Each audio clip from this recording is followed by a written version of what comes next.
Hey, how's it going guys? I'm Josh from 91Tech, and today we're going to be looking at some 2018 iPhone rumors. Some new stuff just came out, so I really wanted to go into this. I'm quite excited for this year's release because we are not just seeing one, not two, but 3 new iPhones this year. So without further ado, let's just jump into it. So first off, we don't know what these phones are going to be called, so I'm just going to call them basically the iPhone 10, iPhone 10 Plus, and the 6.1-inch LCD model. Now you've probably heard this already if you keep up with Apple at all, but essentially, yeah, Apple's releasing 3 iPhones this year. So the iPhone 10 Plus is 6.5 inches and is going to have an OLED display, so it's just going to be the iPhone 10 but bigger. The iPhone 10 2018 is going to look exactly the same as the iPhone 10, just updated internals. And the 6.1-inch LCD model is going to have a lower quality screen, but it is also going to be quite a bit cheaper, probably costing $700, which seems fairly reasonable. So where do we even start? Well, let's start with what all the phones are going to share. They are all going to have an edge-to-edge screen as well as Face ID. Not a surprise there. Touch ID is gone. Face ID is the new thing. We will also probably see improved LTE chips that will support faster LTE speeds across all of the phones. All 3 phones will have the A12 chipset, which should be a bit faster than the iPhone 10, although probably not monumentally faster. Although the more premium iPhones, the 5.8 and 6.5-inch ones, will probably have 4 gigs of RAM, while the 6.1-inch LCD model will only have 3 gigs. Why this is a big deal is because 4 gigs of RAM is more than we've ever seen in an iPhone, and the iPhone 10 is already faster than everything on the market, so 4 gigs of RAM is going to make this phone a complete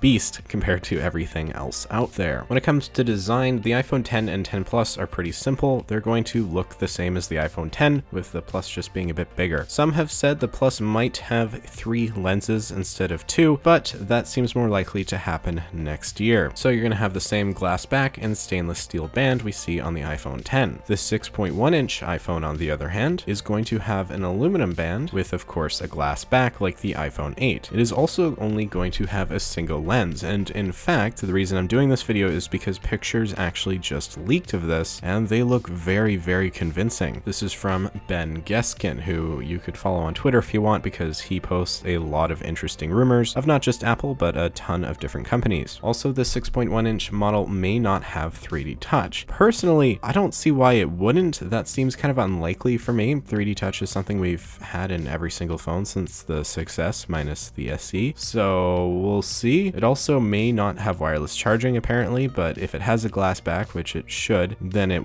will have wireless charging. Now, it is very possible one of these phones, either the iPhone 10 Plus or the 6.1-inch model, may offer dual SIM functionality, so you could stick 2 SIM cards in there if you want to for whatever reason. Lots of Androids have this option, so that would be cool to see on iPhones. The 6.1-inch iPhone, going back to the design, will be coming in different colors than the other 2 models. Supposedly, it could come in gray, white, blue, red, and orange. You've probably seen mock-ups on the internet. I don't know why, but apparently that's what it could be. So this is going to be, I guess, the second iPhone 5C, essentially. The normal iPhone 10 looking models are going to have silver, space gray, and gold. So basically just like the iPhone 10, except gold will now be an option too. The iPhone 10 that we see right now, the 2017 model, is going to be discontinued so that it doesn't compete with its new phones. I think this makes sense, but if you've heard something about the iPhone 10 being dead, that's why. And with that all being said, there isn't really much else to it. Essentially, the iPhone 10 and 10 Plus are going to be very similar to the iPhone 10 we saw last year, with a gold color, and in the Plus model's case, bigger, and a slight price decrease, at least on the smaller model, that'll come in at $900, while the Plus will come in at $1,000. What's really going to be the standout is the 6.1-inch LCD model that will have an LCD panel, of course, 3 gigs of RAM, so it'll be faster than the iPhone 10 with the A12 chip, but not by much, possibly dual SIM cards, and a lot of color options. And those are going to be the new iPhones releasing this September. It'll be really interesting to see what we got right and what we got wrong, so I'm really looking forward to that. We're in the end game here now. It's already August, so there isn't too much waiting left. Personally, I'm not sure if I'm going to buy a new iPhone this year. I think I might, just because it'd be nice to have and to review and all that, but I'm curious what you're gonna do. Are you interested in buying any of these iPhones? And if so, which one? Let me know down in the comments below. Thank you so much for watching. If you found this video interesting, maybe hit that like button and consider subscribing for more content just like this. You can stalk me over on Twitter and Instagram to hear my ramblings about iPhones and whatever. Direct links below. And with that all being said, I am Josh from 91 Tech, and I will see you all next time.